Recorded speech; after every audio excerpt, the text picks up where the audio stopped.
Okay, we're live now. So, hello everyone. Welcome to the 2015 Global Dialogue on Waste. We're proud to be conducting these global panels for the third year. And as part of the 2015 Global Dialogue on Waste, we'll host a panel discussion every Wednesday until the end of December. Our next panel will discuss source segregation and commingled recycling. And you can find the exact time of all upcoming panels by following us on social media or by subscribing to our newsletter. Today, we have our panel, which will be discussing reducing hunger and food waste. And our panelists today are from two wonderful organizations and have solutions to food waste and hunger, which they'd like to share with you. Unfortunately, Dr. Vivek Agrawal is unable to connect to the call, but let's hope he'll be able to join us soon. And to ask the panel your questions, you can use the live chat window on the website at wastewise.be, or you can tweet to us with hashtag wastewise, or you can tweet to us at the username bewastewise. If you're watching this video after its live broadcast, you can find all of the panel discussions on our website, www.wastewise.be. So let's start today's discussion, and let's start with Hannah Morris from Food Shift. She's the program coordinator, and then I'll let her introduce herself and then tell us a little bit about Food Shift and, of course, her work there. Hannah. Hi, everyone. Yeah, I'm Hannah. I'm the program coordinator at Food Shift. And Food Shift is a nonprofit in Oakland, California that works to develop models that redirects surplus food that would otherwise go to waste to feed people in need.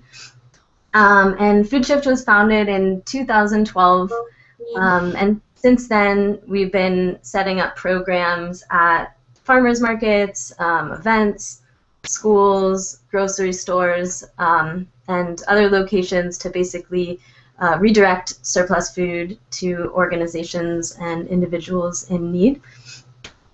Most recently, we set up a grocery store food donation program at a grocery store in Berkeley, California. And through that program, we were able to recover almost 50,000 pounds of food and actually save the store $27,000 in reduced waste disposal costs through donating. So that was really exciting. And in addition to setting up food recovery programs in the past, we recently conducted research in Santa Clara County, California, which is located really close to Oakland, where Food Shift is located. And through this research, we did interviews and surveys with different stakeholders in the food recovery space, so including restaurants and event venues and grocery stores, and then on the other end,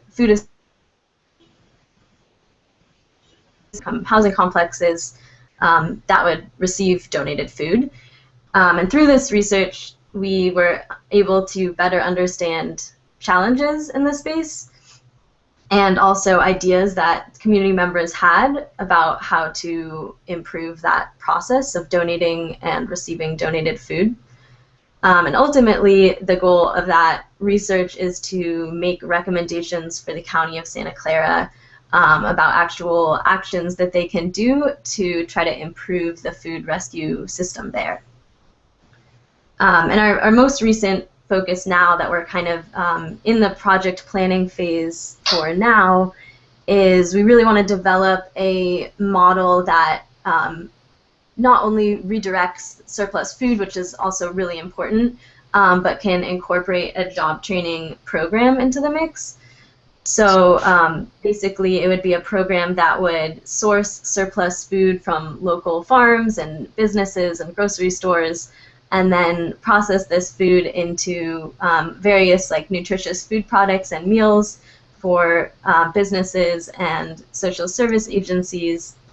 And through that process, we would have a culinary job training program that would train and basically provide opportunity for marketable job skills to low-income community members. So that's what we're up to. Thank you. Wonderful. Thank you, Hannah. And Robert, would you like to start with your introduction? Sure. My name is Robert Lee. I'm the co-founder of Recipients and CEO. Rescue La Cuisine is a nonprofit organization, 501c3, that's been around for about 2 years. We've since rescued over 215,000 pounds of food since inception. We basically have different models, and we provide different solutions to different amounts and different types of food waste across the entire supply chain. We bring it over to the people who need it at homeless shelters, soup kitchens, and food pantries. We currently are based out of New York City, but we also operate out of 12 different cities across the nation in the U.S. We're looking to continue to expand and do whatever we can to reduce the food waste that occurs in this country. Wonderful. And again, an update about Dr. Vivek Agarwal. He's still unable to join us, but let's still keep hoping that he'll be able to. Hannah, you spoke about the training program that you're conducting for low-income households. Is that because, what's the reason behind it, and what's the need for it? Sure, yeah, good question. So yeah, just to clarify, that is not yet in the implementation stage, but basically we want to try to address some of the more like systemic and root causes of hunger and poverty, one of which is unemployment. And so we're basing largely this program off of a really successful program called DC Central Kitchen that you may be familiar with, and that program has a really holistic solution that basically trains, I believe it's formerly incarcerated individuals and youth coming out of the foster system and other unemployed individuals overcoming difficult life circumstances, and then provides them with those culinary skills and skills to run a food business. And they've actually shown in the last year, I believe it's 85 of their graduates had a 90% job placement rate.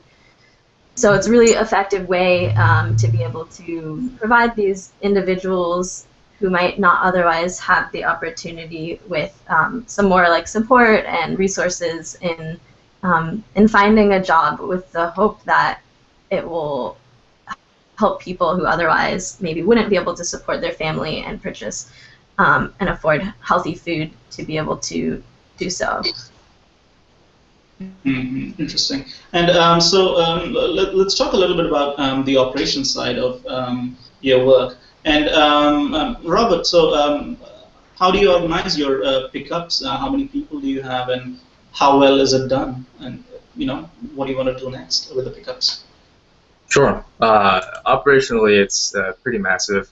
As I said earlier, we have different models and different amounts of food waste that are donated to us, and we have different ways of handling those amounts. And so on the largest scale, working with farms and working with factories, we basically have trucks that go and pick up pallets and pallets, thousands and thousands of pounds of food, we truck that over to the people who need it at food banks, because they're usually the largest agencies that can receive that type of food.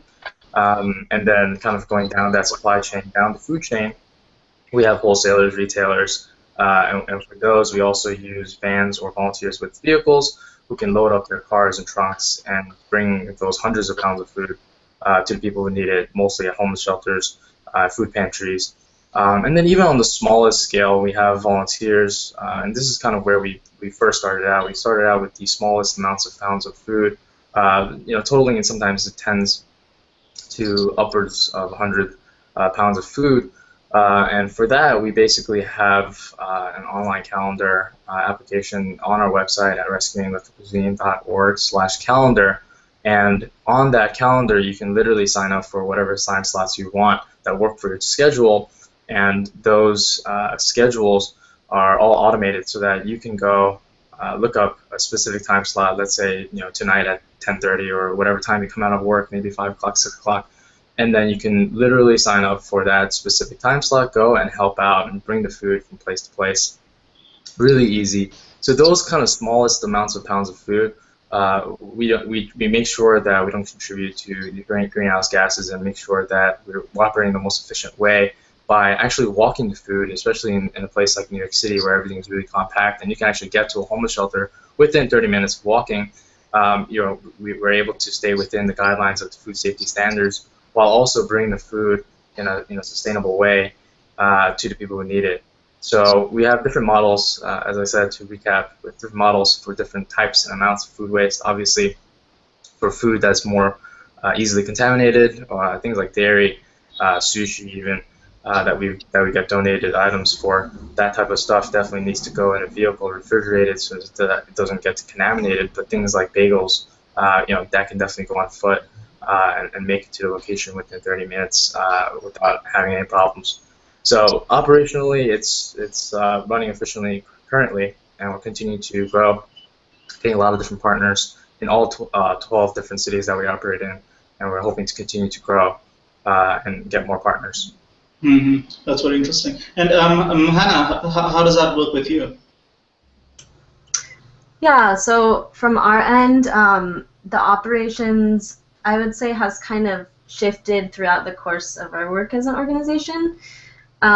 Initially, Food Shift started more as the group that would do the actual pickup from businesses, farmers markets, schools, and redistributing that food. And over time, what we realized is most effective for us and for in our region is to connect directly the end receiving groups with the donating groups. And that's largely because the end receiving groups are usually the ones that have the refrigerated trucks and drivers and refrigeration and storage space to store the food. So essentially, we didn't have that infrastructure and realized a lot of the existing groups already had them.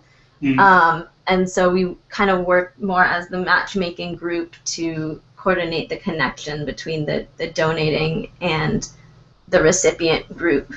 And one interesting thing that I found from our recent program that I was talking about with Andronico's markets in Berkeley, the food donation program, is essentially how we set that program up is by having the end receiving soup kitchen in Oakland pick up directly from Andronico's, who had the trucks and the refrigeration space. And I think one common idea that people have about businesses donating food is that it takes a lot of extra time and coordination on the business's end. And I do think this can sometimes be true, and it depends on the business. But at other times, it really isn't more work for the staff to donate instead of tossing these items. Right. And so I went into the store and I talked to a lot of the staff that was basically involved in the donation program and setting aside items for donation instead of putting them in the garbage or compost. And we surveyed them, and nearly all of the staff said that it took little extra time or absolutely no extra time to basically donate the items instead of tossing them in the waste bin. So I thought that was really neat.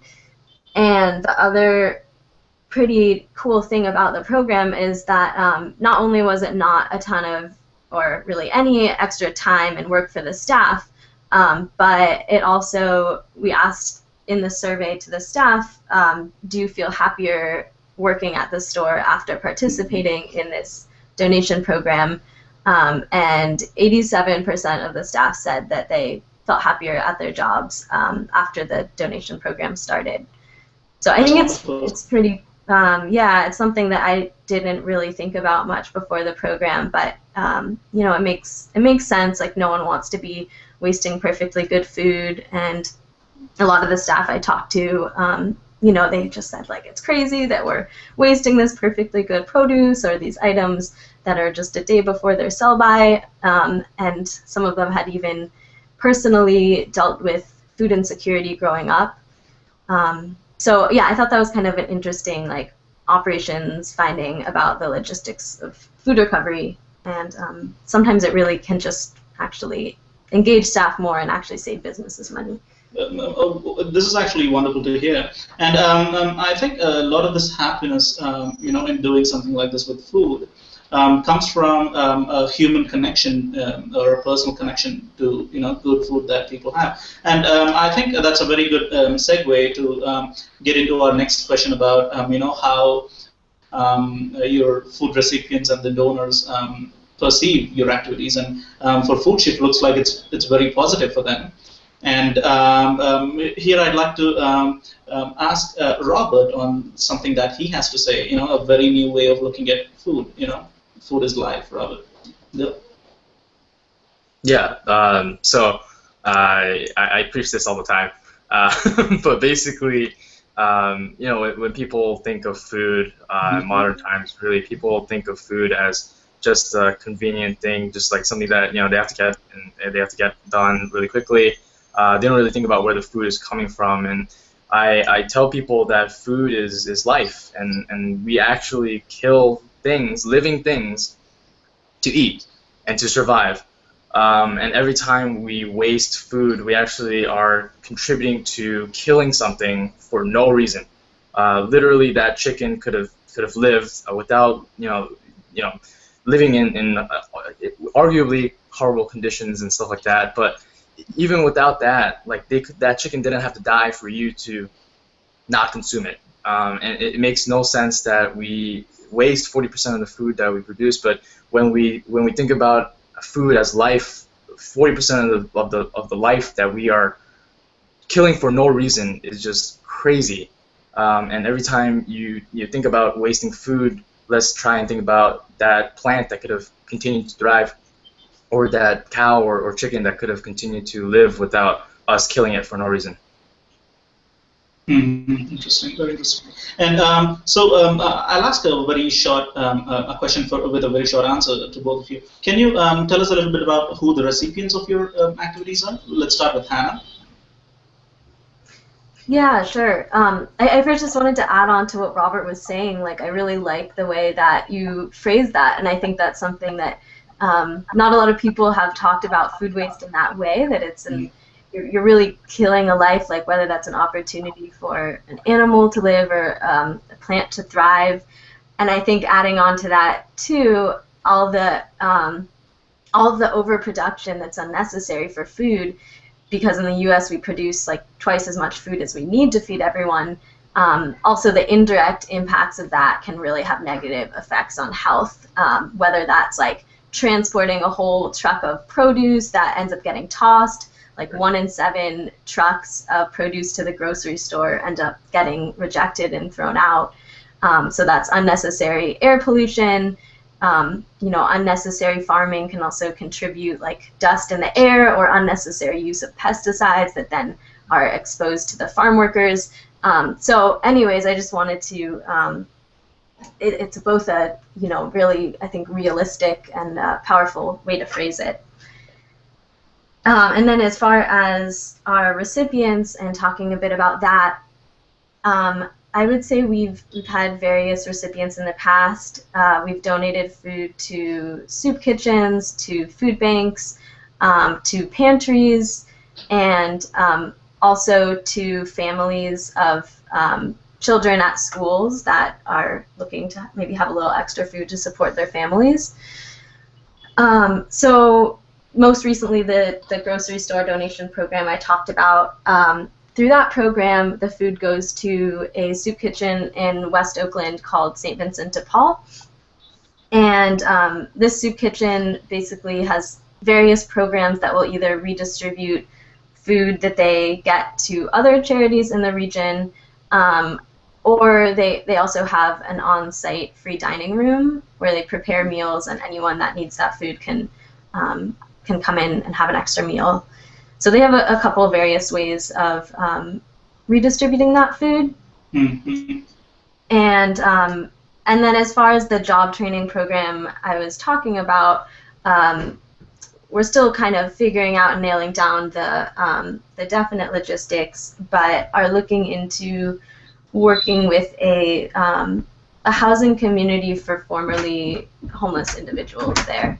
Okay. So that would be our particular, I guess, beneficiary for that program. And Robert, how about you? Who are your recipients? Sure. Yeah. We basically provide food for four major buckets that we see: food banks, homeless shelters, soup kitchens, and food pantries. We typically see that food banks take a lot of food, that like huge amounts of food. They have the storage space for it. They also distribute to other agencies, and we basically set them. We kind of bring the food from larger places to the food banks, and we basically work with food pantries to give them the kind of canned goods that they need, as well as produce. And homeless shelters generally take more of our prepared food, and other types of kind of raw ingredients that they need to cook the food, as well as same deal with soup kitchens that cook the soup, for example, or other meals. They do take a lot of the raw ingredients that we get. But in general, we work with about 30 different recipient agencies in New York City, and in the country in general, we have about 100 recipient agencies that we help out. Okay, interesting. And understanding both your organizations, you're kind of plugging the gap at different levels in the surplus food to recipients, donation to recipients, that chain.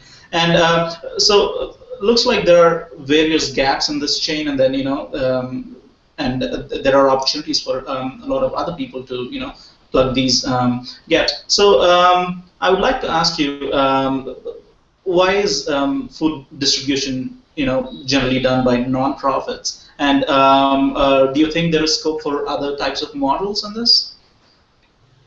We can start with Hannah. Sure. Yeah, I think that's a really good question. And generally, I think it's true that a lot of food distribution and food recovery is generally done by nonprofits. And I also think usually what happens is, the business will donate to an end receiving group, and that end receiving group will pick up that food for free as a service to the business. And because that end receiving group is then, receiving the gift of that surplus food from the business. And while I definitely do think that the end groups can really benefit from picking up that recovered food and having that added source of donated food to give to their clients, right. I think there's kind of this misconception maybe that picking up food and processing it and distributing all of this leftover food is kind of an easy task. And I think anyone that's worked in food recovery or at a food bank or any kind of food assistance organization can see how much work that really is. And for example, one of the pantries that I've talked with has talked about how hard it is to have such unpredictable quantities and types of food, and you never really know when you're going to get that food and when it's going to be available. So I think that's one challenge and makes a lot of work for the end receiving groups, and that's not always taken into account, I think, by the businesses.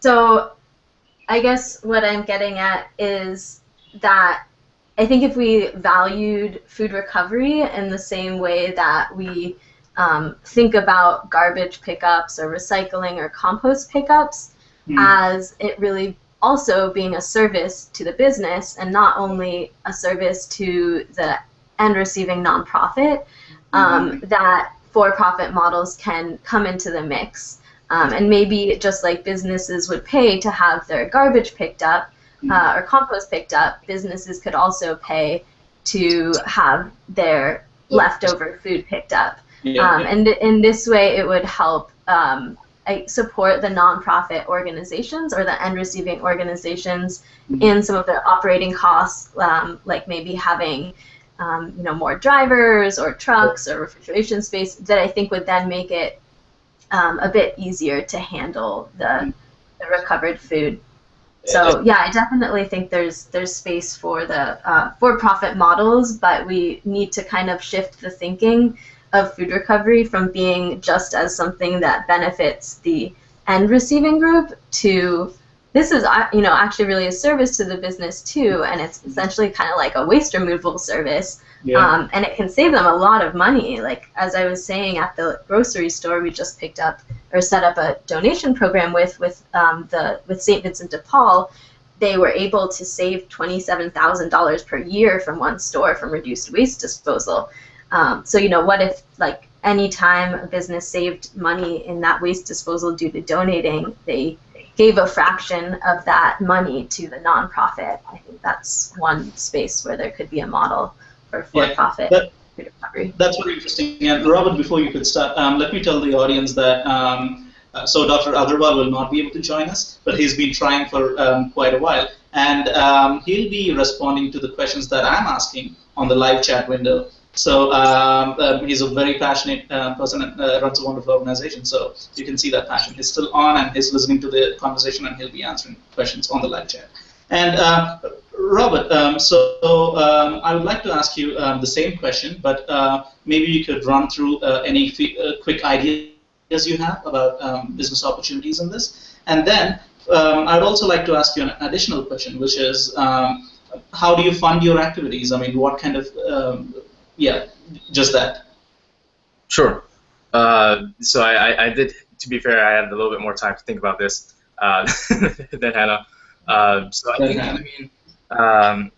think it's the main thing is because food rescue is a public good, in that no one really takes kind of responsibility for the food waste. People just throw it out, and it's economically easier for for people who have the food to throw it out, because it costs them the same amount to throw it out as other trash, and there's no easy well-known alternatives to have the food picked up. And I think that's the reason why there's so few models that exist for food rescue, or not enough at least, is because it's a public good, and all of that benefit from food rescue is kind of dispersed out to the public without us able to kind of capture that value. So for example, all the food waste that is trucked out of New York City, for example, to go to landfills, that is alleviated by our diverting it to the people who can actually eat it.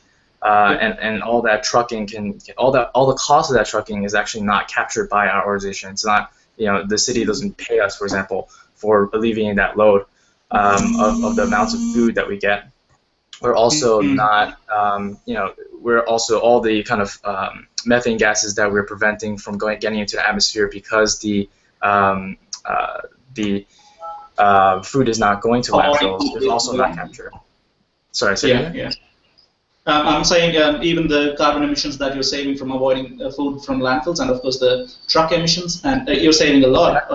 All of that is not being captured by, monetarily, by any organization really.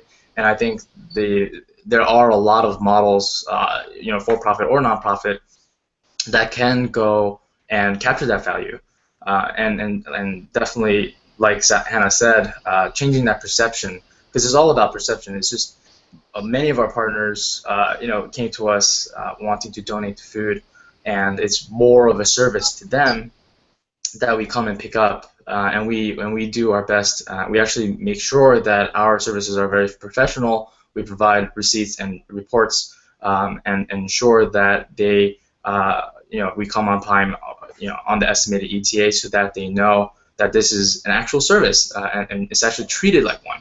And that kind of opens up the conversation for this to be, even compensated as a service.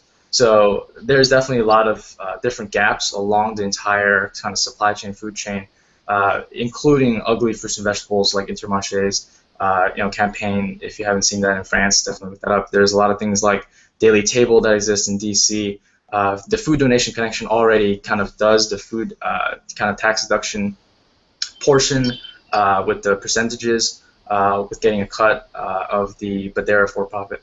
But there's a lot of models that exist like that, and they definitely just need to be more known, and they just need to be more replicated across the entire industry. Interesting. And so we have only another 13 minutes. So before, as some concluding remarks, I would like to ask you. I'm sure there are many other people, many young people like us around the world, thinking, how could we plug this gap? And for them, would you like to share what the biggest barriers were for you in starting this business and running it? And of course, if there are any tools that were extremely important for you in running the business or in starting it. Let's start with Hannah again. Or Robert, do you want to take that? And let's give Hannah a little bit about it. Yeah, sure. Yeah, it's only fair. I'll start off by talking a little bit about how Rescuing La Cuisine got started. We started as an NYU club called Two Birds, One Stone that brought leftover dining hall food to homeless shelters. And we learned a lot from that experience. And I think the number one thing that I always encourage other people to do is research. And whenever we start out any branches in the US, we always start with research, because research is, every single location is always different. Every place is different, and every place has different characteristics that will not have the same model work at each place. So that number one step of doing the research and figuring out where the food waste is, how much the food waste is, and where the kind of target need is, helps a lot in determining what type of solution you want to implement. In New York City, there is a food rescue organization that's been around for a long time, 30 years, I believe, more than 30 years, called City Harvest, that does a phenomenal job of donating millions of pounds of food per year. And the reason why we exist and the reason why we got started was because there was a minimum pound requirement that was at the food rescue organization that kind of wouldn't allow restaurants or other food providers that didn't have a specific number of pounds to donate, to actually donate the food. So we kind of got started to target that specific niche, taking that small amounts of food and bringing it to the people who need it, and more directly, more locally, because when you donate millions of pounds of food, most of the time you're bringing it to larger places that can have the larger storage spaces, but you're missing out on the smaller homeless shelters that need the food more desperately, and sometimes you can skip the middleman of the food bank, for example, or something like that, and actually bring it directly to the homeless shelter that can serve it directly to the community. And there's many different gaps like that. There are some cities where food rescue organizations exist, but they only work with restaurants, or they only work with supermarkets, or they only work with specific farms or something like that. And I would encourage people to do the research, figure out what the gaps are, and then create your solution around that specific niche. Interesting. So for you, what worked the best was the research that you did, and designing solutions accordingly to what's existing out there. Wonderful. Exactly. And so Hannah, do you want to take that question? Yeah, sure. I think that a lot of the things that Robert was saying I would agree with, just about the importance of research and really understanding community needs, starting on a small scale. And I think that's really what Food Shift has been based on, and what got us started too. Food recovery programs through schools and farmers markets and from events, and really just learning from our experiences and what were the challenges and what went well from those different experiences. And I think from all of that, all those experiences, one of the main gaps that we found and one of the main challenges is how under-resourced and how there's really such a lack of infrastructure for food recovery and for storing and storage space for the food, and even staff at the nonprofits that are doing that food recovery and food collection. So I think that's one big lesson that we've really learned is instead of, it's not enough to just tell businesses everyone needs to donate your food tomorrow. And in fact, if we did that, the end result, what we also really need to be doing is making sure that those end groups have the necessary support and infrastructure. And so I think that food recovery job training program that would be housed in like a food processing center that could make use of this surplus produce and surplus food available, and then transform it into different meals and food products, because I think a lot of that infrastructure doesn't really exist now. And one of the second things I also wanted to add on, aside from just like the importance of learning as you go and understanding what the current gaps are in the system, is really the importance of, I think there's so many small groups that are all doing, slightly different things in this movement, and I think it's really important to be able to have all of those different parts of the puzzle while also working together towards a common goal. So, there's tech companies that are developing apps that connect donors and recipients. There's businesses that have the extra food. There's the public health department that, puts food safety donation guidelines in place. There's the web designer that designs the website that, lists the public health department regulations, or the volunteer coordinator for the coordinating the food recovery pickups. And so I think just the importance of everyone really does have a role to play, no matter what your background is and what your skills are. Yeah, everyone can be a part of the solution, I think, is another important lesson I've learned. So what you're saying is collaboration will, in any sector, collaboration is extremely useful. So you're saying that that's something that's also needed, between the organizations like the two of you. And Robert, Hannah also mentioned that being under-resourced has been a problem, has been a challenge for them. How did you overcome that? I understood that you're mostly a volunteer-run organization. So how did you overcome something like that? And we have only 5 minutes, so maybe you can, give a really quick answer. Sounds good. Yeah. For any nonprofit, having the resources being constricted is always a problem. And for food rescue in general, is very, I'd say, very intensive. And so we are generally volunteer-based, but that's only for our smaller pickups. For our larger pickups, we do have, we have to get the trucks and the people to load them and stuff like that. And so we've been fortunate in that we've been getting funding from many different sources, and we diversify our sources of revenue. But we also work towards finding the earned revenue to capture the kind of benefits that I spoke about before from the public good, to actually show the benefits to the people who are benefiting from this, and show them that, hey, we want, you want this to continue, and right now the value is not being captured, and we need to find a way to capture that value. So we have been able to implement some of those methods, and hopefully we can continue to scale those specific models up and make this sustainable and financially sustainable over the long term. Interesting. I actually have a lot of questions running through my head that I would like to ask, mostly to do with running these organizations on a non-profit basis. But Hannah, do you have any concluding remarks after this panel? Anything that you would like to suggest or mention?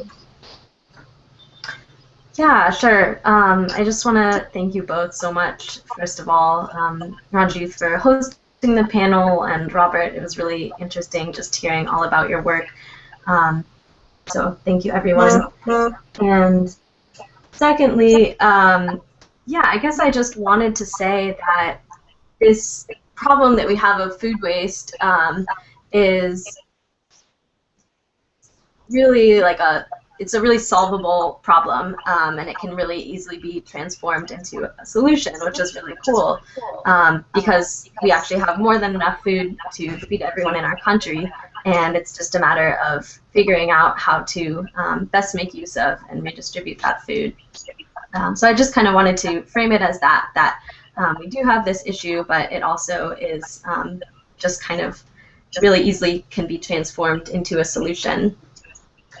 And then the second thing is, I think just in anyone who's listening to this, like in their own lives, I think there are many different tips as far as what to go about and how to reduce food waste. On Food Shift's website, we have a Reduce Your Waste page that you can feel free to check out, and also following us on social media and our newsletter to find out more about that. And I also just really encourage people to make their voices heard at businesses. In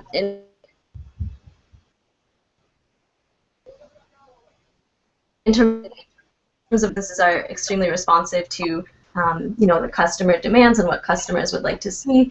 So, for example, if your grocery store is only selling like the most perfect looking produce and tossing a lot of it that maybe has a little bruise or a little blemish on it, maybe you could say like, hey, we want to see a discounted rack of that ugly produce. And I definitely think businesses are really responsive to that. So I'd also just encourage people to speak up at businesses.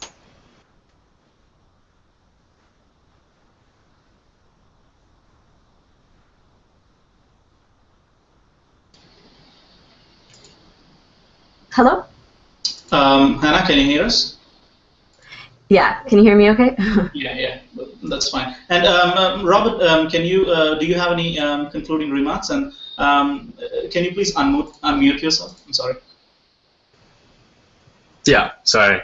I think the main thing I want to say is basically that every small bit helps, and I think that's the founding philosophy of Rescuing Life Cuisine. We started out because there were these smaller amounts of food that didn't meet the minimum pound requirements of other food rescue organizations, and we wanted to basically make a statement that every little bit of food that's being thrown out can be used to feed someone, and that meal can change someone's life. And we basically kind of took that philosophy and not only applied it to the amounts of food that we pick up, but also to our kind of volunteer efforts on our website, rescuingleftovercuisine.org/calendar. Again, we have volunteer events that are literally every single day, 7 days a week, at every hour of the day between 9 a.m. and midnight, and they're only about 30 minutes long.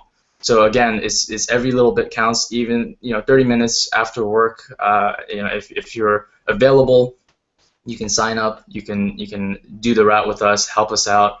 And then you can go home, and every little bit of time, every little bit of donations, every little bit of effort of reducing food waste, whether that's at home or at work or at wherever you are, it goes a long way, because every single one of us contributes to food waste, and it's going to take every single one of us to reduce it and to eliminate it completely.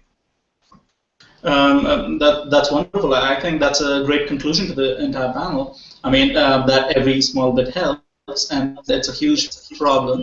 And of course, it's individual efforts and of course larger efforts that lead to solving the problem. So that's a wonderful conclusion. And it's also interesting just to echo your message, which is even if someone has just 30 minutes, that 30 minutes can actually directly impact someone's day or someone's life. Wonderful. So with this, let's end this panel, and we hope to continue this discussion online on Twitter. And so thank you very much, Robert, and thank you very much, Hannah, for joining us. And unfortunately, we couldn't have Dr. Vivek Agarwal. He also has amazing solutions. For example, they had a community. They've started installing community refrigerators in India. And that was an interesting idea which we were hoping to learn more about, but I think we will update you about that in future. We'll keep you updated. So thank you again, both of you, and thank you for all the viewers. And so let's meet again next week, same day, Wednesday, on the 12th of August, and you can know the time exactly on the website. And that panel will be discussing source segregation and commingled recycling. So thank you again, and have a very good day.